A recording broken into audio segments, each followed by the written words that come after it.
ny mofinaina isan'andro atolotry ny mpitandrina rakotina valina maoly.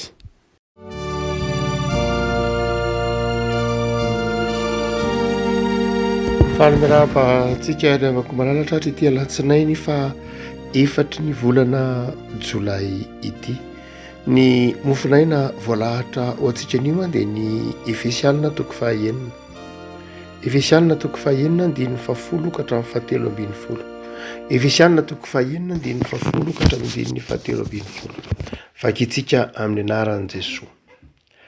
Farany mahereza ao amin'ny tompo sy amin'ny herin'ny faherezany tafio avokoa ny fidin'Andriamanitra mba hazonareo rehetra hifahatra amin'ny fanangolen'ny devoly. Fa isika tsy mitolona amin'ny nofo amandra fa ny fanapahana sy amin'ny fanjakana sy amin'ny mpanjakan'izao fahamaisinana izao dia amin'ny fanahy ratsy eny amin'ny rivotra. Ary noho izany dia raiso avokoa ny fiadin'Andriamanitra mba hazonareo hanohitra amin'ny andro mahory. Ary rehefa vitanareo avokoa dia hafahatra ianareo. Ray masino manamasinana ny fahamarinana ny teninao ny fahamarinana.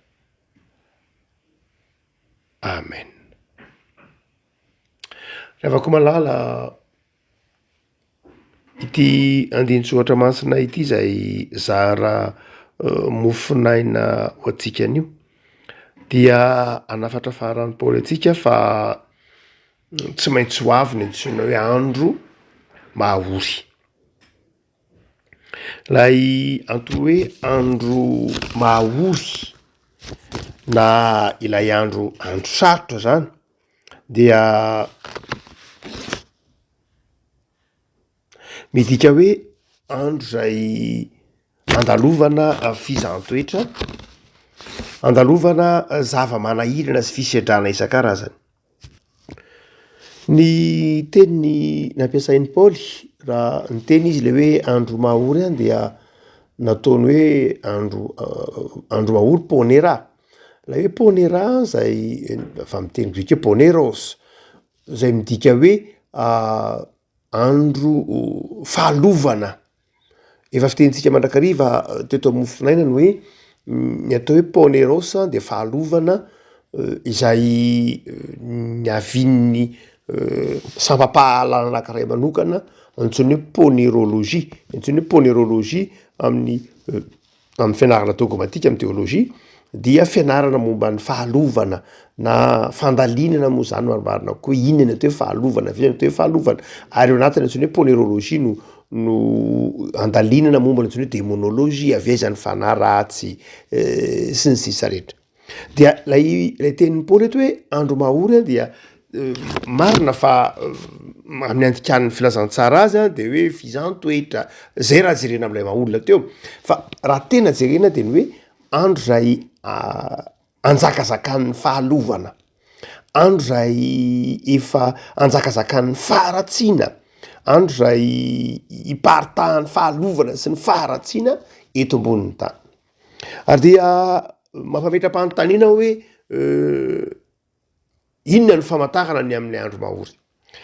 Paoly dia manazava fa any aparany any amin'ny Timoty io hoe any aparany any olona dia tsy titsony any fahamasinana, tsy hanady zay masina, tsy hanana fitiavana itsony, mahidy mahihitra amin'izany antsoiny hoe fitiavana zany, ho tia tena ny olona, ho tia vola ny olona.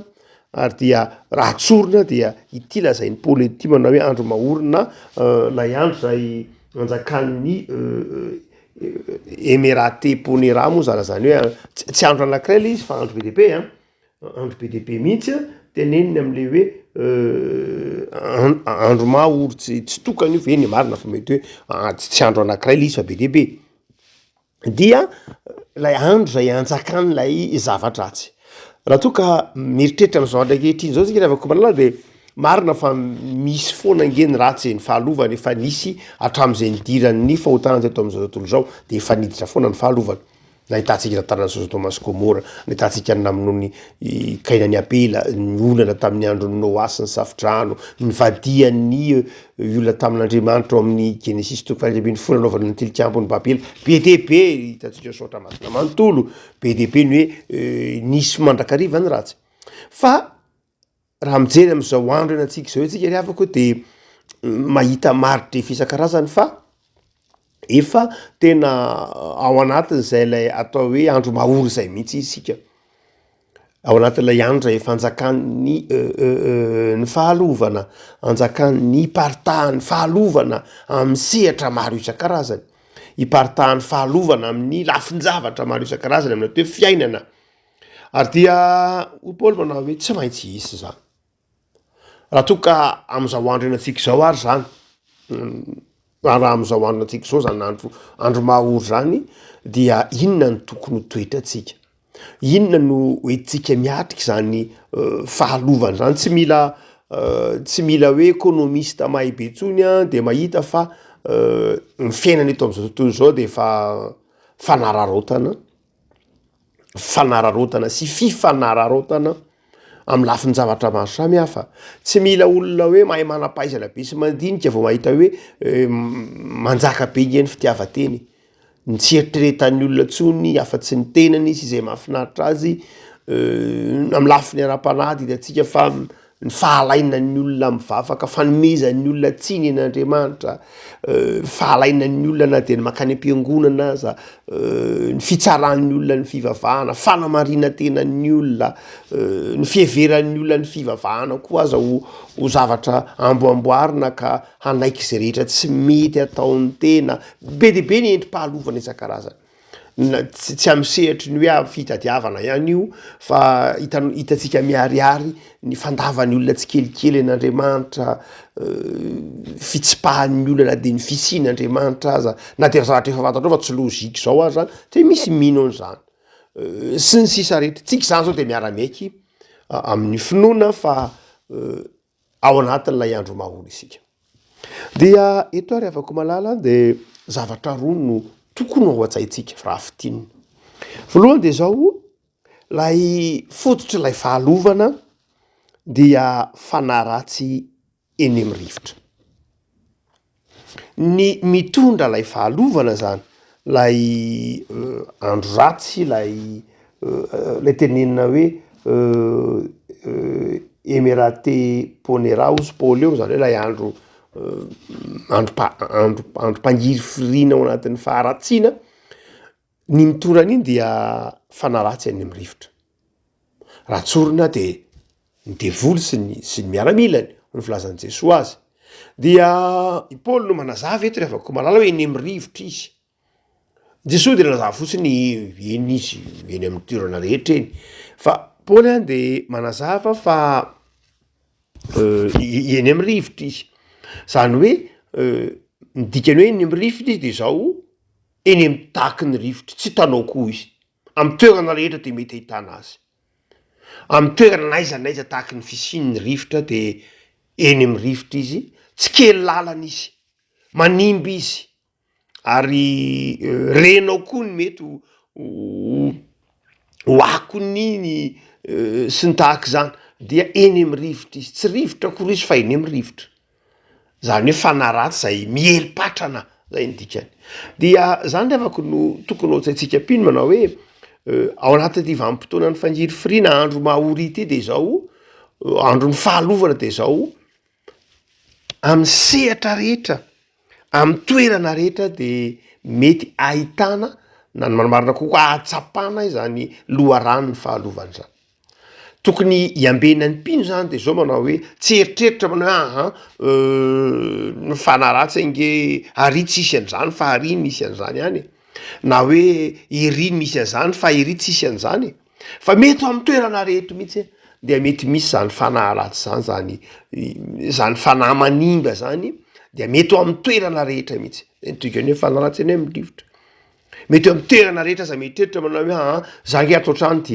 dia tsy ho aray-panana na amin'ny toerana anankiray zay mety heverinao hoe tsisy iny zany ary de mety hisy fakam-panahy foana mety hisy fahalovana foana koa aza mety misy fahampitehana mandrakariva ka tokony hiambena ny pino tokony hiambenanao ny avako malala fa ny faharoa de zao lay fanaratsy eny amin'ny rivotra koa dia tsy hoe mety tonga amin'ny toerana rehetra ka manimba zavatra miteraka fahasimbarana tsy zay ihany fa lay fanaratsy eny amin'ny rivotra koa de zao tsy ny olona akory ny fototra zany hoe tsy tsy miady amin'ny olona ianao fa miady amina fanahy, tsy hoe akory ny mpiarabelona aminao no hidivanao fa lay fanahy eny amin'ny rivotra, lay fanahy ratsy eny amin'ny rivotra. Tsy ny olombelona no vonona na akalaina na ny havanao na ny zanakao na ny vadinao na mipiraita-po aminao na mipiraita ny razana aminao, tsy zany akory no olana fa lay fanahy ratsy mihitsy. Tsy midika akory zany hoe manamarina reo olona zay manao ratsy isika sanatry ny vava, tsy afaka namarina ny diso isika na ilazan'ny fahalovana ho tsara, fa mba hahatonga antsika tsy ho diso fahavalo de izao, tsy tokony eritreritra hoe ny olombelona ny fahavalon'ny kristianina fa lay fanahy ratsy ny fahavalon'ny kristianina. Noho zany tsy miady aman'olona isika fa miady amin'ny fanahy ratsy, tsy miady amin'ny mpanota isika fa miady amin'ny ota, tsy miady amin'ny mpanao ratsy isika fa miady amin'ny ratsy. Lay olona hiaran'lay fahalovana aza mampalahelo raha tojo olona atao ve miaina am'zany fahalovana zany ianao dia ianao aza malahelo. Matsiaro mane andray ty olona ty dia voafatotry ny fahalovana tahak'izao de olona ohatrany aza mampalahelo. No zany de tsy miady amin'ny olona isika fa miady amin'ny fanahy ratsy, miady amin'ny ota, miady amin'ny fahotana sy ny tahaka zany. Dia efa nomeny ny tompontsika ny toe-tsaina tokony ho ety miatrika an'izany. Dia hotsika manao hoe ny toe-tsaina zany zay entsika miatrika ny andro-pahalovana, andro-mpangiry firiana vokatry ny fiparitahan'ny faharatsiana, de ny fahatsiarovantsika fa ny olona rehetra de mety ho tratran'izany raha tsy miambina, ny toerana rehetra de mety ho tratran'izany, mety ahitana an'izany, fa ary tsy ny olona akory no edivana fa ny fanahy ratsy eny amin'ny rivotra. Ary dia ao anatin'izay fanahy eny amin'ny rivotra ihany de zao tolona mihitsy ny fiadina aminy. Zany hoe ady izy io, tsy hoe zavatra amin'ny fanahy ratsy eny amin'ny rivotra de tsy hoe zavatra mandehandeha hoe tsotsotra, fa ozy manao hoe tsy mitolona amin'ny nofo aman-draha isika fa mifanapahana, zany hoe amin'ny fanahy ratsy eny amin'ny rivotra. Tena ady zany, ady marina loatra fa ady efa nazahoana fandresena satria ny rany Jesosy Kristy tompontsika, ny hazo fijalian'ny Kristy, ny famelan-keloka izay netolony antsika, ny finoantsika, zany ny fitaovana hoe tsika miatrika am'lay ady. Fa eo ambaniny eo moa de teneniny Paoly ny fiedina maro isan-karazany tokony ho tafitsika fa ady lay izy. Ady zay efa nazahoana fandresena, fa nefa ady tsy maintsy adrehantsika. Tsy hoe efa azo ny fandresena ka tsy manao ninino tsika, tsy fandresena toloram-potsiny akory ny fandresen'ny mpino, fa fandresena efa azo saingy zao miady isika, tsy toloram-potsiny, tsy zavatra mena fotsiny io fandresena io fa men'ny tompontsika io, saingy zao miady isika, mijoro isika, manohitra ny ratsy, manohitra ny faharatsiana amin'ny finoana, amin'ny tenin'Andriamanitra, amin'ny vavaka, amin'ny fanetretena, amin'ny fahalemepana, satria de fitaovana eo am-pelatanantsika hoy Paoly. Fa ny toe-tsaina faharoa rehefa azontsika tsara zany fa ao anatin'ny andro mahoritsika de miady, mijoro, miatrika lay fahalovana ary miaraka amin'ny tompo. Fa ny faharoa lehibe de izao, ao anatin'io ady io dia misy zavatra tsy maintsy fanapahan-kevitra ataotsika, de izao mandray le fiadiana nomen'Andriamanitra. Mandray ilay fiadiana nomen'Andriamanitra. Raiso avokoa ny fiadian'Andriamanitra. Fiadian'Andriamanitra mihitsy Paoly eto. Raiso avokoa ny fiadian'Andriamanitra dia ahafahatra ianareo. Lay voambolana hoe ahafahatra dia tsy menjera, tsy lavo, tsy mahajoro tsara, tsy kely velona tsara, tsy menjera, tsy midaraboka, na de eo aza ny zana-tsipika alefa n'lay ratsy. Dia hoy Paoly manao hoe raiso ary lay fiadiana. Fantatsika zany fa amin'io andro sarotra am'izao andro antsika zao de tsy mitsitsy mihitsy lay fahalovana fa manimba ny fiainantsika, manimba ny fiarahamonina, manimba ny manodidina. De zao ndraisy ny mpino afaka malala de ny fiadiana omen'Andriamanitra. Mijanona hatreo 7:30 moa lay mofinaina. Fa betsaka reo fiediana tenenin'ny tompo reo. Amin'ny 7:30 ny voalohany de ny fahamarinana. Sikino fahamarinana ny valahanareo. Ny rariny ho fiarovan-tratra. Ny kiraro dia ny fahavononam-panahy. ny filazantsara ny fihavanana de eny ami'tongotrareo ary ny finoana de apinga, ny famonjena ho fiarovan-doha, ny tenin'Andriamanitra ny sabatry ny fanahy, ny vavaka de atao tsy mitsahatra, ny fiambenana atao amin'ny faharetana de zava-dehibe. Zany rehetrany dia misy fiadiana omen'Andriamanitra. Tsika zany revako malala de zao tsy mianjaanja fotsiny miatrika ny fahalovana. Raha ohatra ka kristianina miorina tsara amin'ny finoana zany de tsy kristianina mianjaanja miboridana sanatreo natrehan'ny fahavalo de manjary simba ny fahavalo ny fiainana, simba ny fahalovana ny fiainana. Raha vao kristianina miraitsy kombakomba amin'izao tontolo zao de tsy ahefa na inona mihitsy eo anatrehan'ilay fahavalo. Raha ohatra ka kristianina mafy fo, kristianina tsy miaina ny tenin'Andriamanitra, kristianina tsy miazona ilay sabatry ny fanahy de zao resy avy hatrany izy.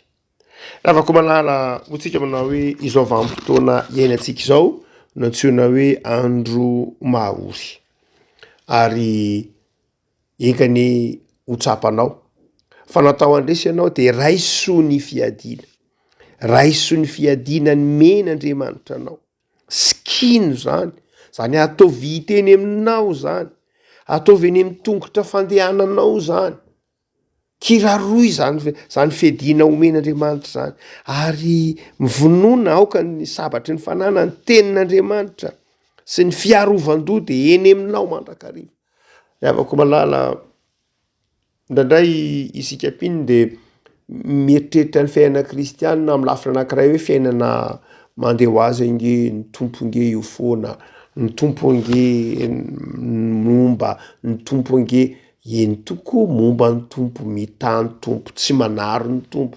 Fa izao ry avako malala, moa ve ao anatintsika ny finoana fa Andriamanitra efa nandresy antsika, ary zay rehetra hoentintsika mandresy ny etraketraky ny fahavalo de efa nomena antsika maimaimpona tamin'ny alalan'i Jesosy, efa natolotra antsika maimaimpona tao amin'ny hazo fijalian'ny tompo ny fandresena. Moa ve voninandray zany fiadiana nomen'Andriamanitra izany isika, ary zay ihany efa nahafahantsika miady amin'ny fahalovana, miady amin'izao andro ny fahalovana, andro mahaory izao, raha zany teresy isika.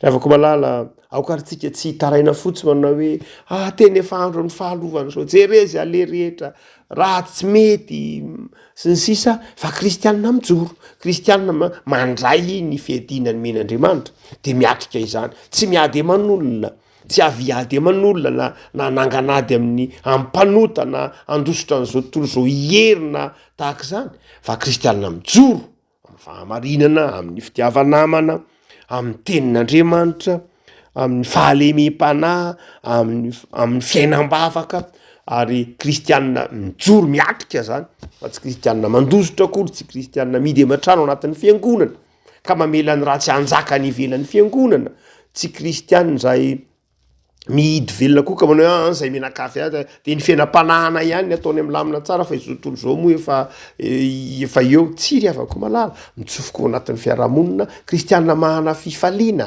miatrika izao tontolo zao, tsy mamela ilay izao tontolo zao anjaka amin'ny faharatsiana, fa mitondra ny fitiavana, mitondra ny fifaliana ny anivon'ny fiarahamonina, satria fanasina sy fahazavana isika no mampisy fahamasinana ny fiarahamonina, de adiditsika ny mitondra ny fahamasinan'Andriamanitra ao anatin'ny fiarahamonina, adiditsika ny mitondra ny fitiavana ao anatin'ny fiarahamonina. Raha tsy zany dia ny fahalovana, ny fifankalana, ny fitiavatena, ny ady, ny korotana, ny fifampitsarana, zany iainana ao anatin'lay fiarahamoniny andro mahory. Fa raha ohatra ka mitoetra ao anatin'ny finoana isika, mitondra ny fitiavan'Andriamanitra anatin'ny fiarahamonina isika, dia mandositra ho azy ny faharatsiny, ny fahavoazan'ny andro mahory, fa tonga kosa ny fifalian'ny andro farany, de ny fanantenana miandry an'i Jesosy ao anatin'ny fiaviany indray. Ny tompony ampahiry antsika ny avako malala, ary tahiry antsika amin'ny finoana na inona lalovantsika, de afahatra isika satria manana an' Jesosy. Ivavaka isika. Tompo misaotranao zahay no ity herinandro vaovao nomenao anay ity. herinandro vao zay apahatsiaovanao anay fa mandalo andro mahory ny fiainany zanak'olombelona, indrindra rehefa akaiky anao. Andro mahory zay midika andro ny faharatsiana, midika andro ny fizahantsoetra, midika andro iparitahan'ny fahalovana, andro zay atsapahan'ny mpino fangiry firiny eo anatrehan'ny faharatsiana sy netraketraky ilay ratsy. Manapetra iaina nefa ilay ratsy satria efa nomenanay ny fiadiana hoety mandresy azy.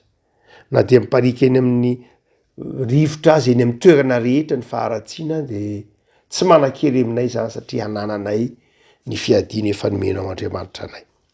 Tompo, ataovy mahafahatra izahay. Zay raha teo no antony nanomezanao ny fanahinao, nampitoera ny fanahinao aty anatinay mba ahafahatra izahay, andresy izahay, hitoetra tsara izahay, tsy ho fonao izahay. Tompo, ataovy manjaka tomponay ny fiadiana zay nomenao anay de ny fahamarinana, ny fahavononam-panahy, ny fahalemem-panahy, ny finoana, indrindra ny teninao zay sabatry ny fanahy. Dia jereo tompo ny firenenay, jereo ny ankohonanay, jereo reo mpianatra manala fanadinana amin'ity andro ity, samy ampaherezinao sy omenao vokatra tsara, ary dia ataovy eo mba ny fahasoavanao ny fiainanay isan'andro. Tehirizo amin'ny fifaliana sy ny fahasalamana ny fiainanay Andriamanitra. Amin'ny anaran'i Jesosy Kristy mpamonjy. Amen.